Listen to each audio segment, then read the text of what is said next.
그러면 선생님 아이를 기를 때 부모님들이 특별히 유념하셔야 될 생각이라던가 태도가 있을까요?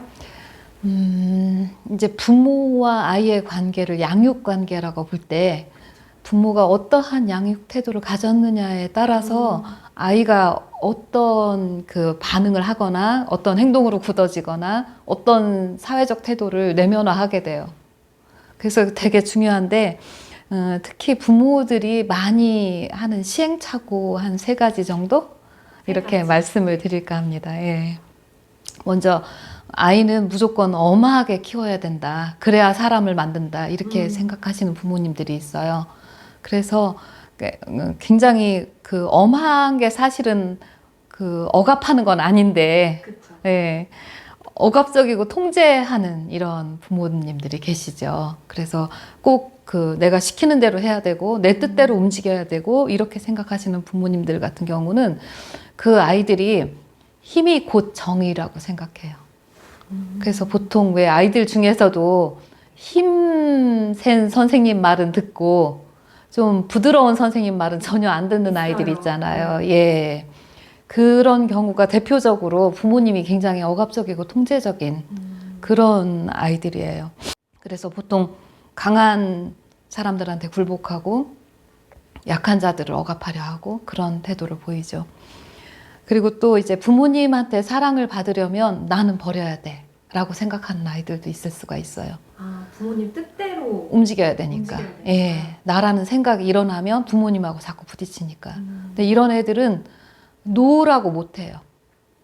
그러니까 친구 관계에서도 자기를 이제 뭐 부당하게 하거나 또는 이용해 먹거나 이런 사람들이 나타나도 노라고 못하고 그냥 당해주는 그런 흔히 애들이 말하는 우구라고 하는 그런 아이가 되기도 해요. 그리고 이제 스스로 자기 스스로 뭘 결정 못하고 다 막 하나에서 10까지 물어보는 아이들도 있죠. 예, 이렇게 굉장히 의존적인 성향이 되기도 하고요. 보통의 아이들이 이제 조금 내면적인 힘이 약하면 굉장히 수능적인 아이가 되거나 좀 내면의 힘이 강하면 이제 반항하죠. 확 튀어버리죠. 극단의 반응이 나오는군요. 그렇죠. 예, 아예 너무 그 수능적이 기질에 되거나 따라서 예. 완전히 반항적인 하거나 아이가 되거나. 예. 그리고 이제 스스로 선택하고 책임지는 데 필요한 이런 어떤 삶의 기술을 배울 기회가 없어요. 왜냐하면 부모 다 시키는 대로 따라야 하니까. 그러다 보면 진짜로 자기의 책임이 무엇인가를 깨닫지 못하고 책임을 져야 할 순간에도 지지 않는 이런 무책임한 모습을 보일 수도 있는 거죠. 여기서 말씀하신 부모님의 특징은 억압적이라는 거죠. 예, 억압 통제하고. 것과 경계 세우기랑은 분명 다른 네, 맥락으로 그렇습니다. 저희가 예. 이해해야 될 것 같아요. 부모의 뜻대로만 움직여야 하는 예, 그런 것을 억압적이라고 하죠. 그래서 이런 아이들은 이제 나중에 성인이 돼서도 끊임없이 그 부모에게 인정받으려고 했던 그런 갈망들을 놓지 못해서 이렇게 타인이 어떻게 나를 평가하는가에 매달려 살기도 하고 또 부모로부터 독립하는 분리된 자기를 오랫동안 못 받아들이고 이렇게 인정에 대한 갈망을 버리는 것도 잘 못하고 그래서 스스로 혼자서 자기의 삶을 살아가게 되는데 많은 시간이 걸립니다. 참 행복하기 어려운 그렇죠. 삶을 살겠어요. 네, 이렇게 그렇죠. 아이가 자라면. 예, 그래서 이런 것들을 꼭 억압적인 부모님들은 그 유념을 하셨으면 좋겠고요. 그다음에 그러면 절대 이런 태도는 가지면 안 된다 하는 양육 태도 두 번째. 네, 무지하게 허용적이고 과잉부모하는 부모요. 반대. 예, 그렇죠. 극단적으로 반대. 예. 그러니까 아이를 이렇게 막 과잉보호를 해서 키우면 성인이 돼서도 다른 사람들에게 지나친 돌봄을 바라게 돼요. 자기는 분명히 엄마인데도 아이가 나를 돌봐야 되고 뭐 이런 경우도 나와요. 그리고 다른 사람이 자기를 돌봐주는 것이 사랑이다 라는 이런 그 성숙하지 않은 그런 그 신념이나 믿음을 갖게 될 수도 있죠. 그리고 부모가 모든 것을 이렇게 다 채워졌기 때문에 자기의 어떤 욕망이 좌절되거나 이랬을 때 화나고 막 실망하고 이런 것을 스스로 조절하는 힘을 갖지 못해서 훨씬 더 정서적으로 이렇게 이렇게 급하게 이렇게 딱 뚝 떨어지는 그런 느낌들을 받기도 하고요. 그 다음에 힘든 일을 견뎌야 하거나 어려운 일을 해낼 필요가 없었어요. 그동안 다 과잉 보호를 해주는 부모가 있었기 때문에. 해줬기 때문에 그렇죠. 그래서 그런 일을 만나면 좀 도전해서 딛고 넘어가야 되는데 쉽게 포기를 하는 거죠. 그리고 사람보다는 어떤 물건, 소유 이런 거에 훨씬 더 관심이 많고 부모나 타인이나 세상이 자기를 위해서 뭔가를 좀 해줘야 된다라고 생각하는 그런 자기중심적인 사람이 되기도 하고요. 특히 자기 능력의 한계 이런 걸 생각하지 않고 자신의 어떤 허영이나 물질적 욕구를 충족하려고 하고 그러다 경제적으로 파탄이 나면 부모를 잘 조종해갖고 구조자가 되게 하고 이런 경향이 있죠. 한 예가 생각이 나네요. 외동아들을 너무나 그 사랑해서 키운 부모가 있었어요. 택시 운전사인데 이 택시 운전사 아저씨한테 제가 직접 들은 얘기예요.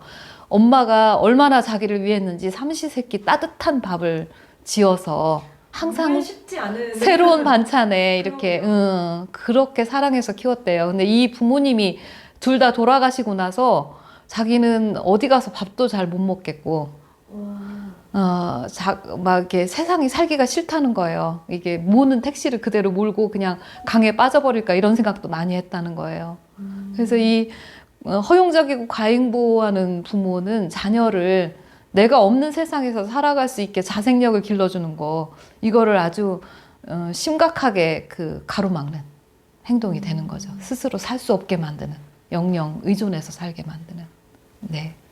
학교 현장에서는 점점 이런 아이들이 사실 더 많아지는 것 같아요. 그렇죠. 부모님한테 과하게 보호를 받고 왔고 다 요새 막 형제들이 많지 않다 보니까 특히나 아이들이 모든 것들이 나를 위해 존재해야 되는 그리고 그렇죠. 선생님도 똑같이 우리 엄마처럼 아빠처럼 해주기를 기대하는 아이들이 경험적으로 느끼기에는 더 많아지고 있는 것 같아요. 네, 아이를 하나나 둘만 낳아서 기르는 세상이다 보니까 그렇게 되는데 이제 그렇게 되면 세상에 훨씬 더 불만이 많고 바라는 것이 많고 책임은 지려 하지 아니하고 요런 그 태도를 갖게 되죠. 그리고 아이들이 독립을 못해요. 자기가 정말 어려운 일이지만 도전해서 직업을 가지고 부모님 노후에는 독립을 해서 나가야 되는데 끝끝내 독립하지 않는 거죠.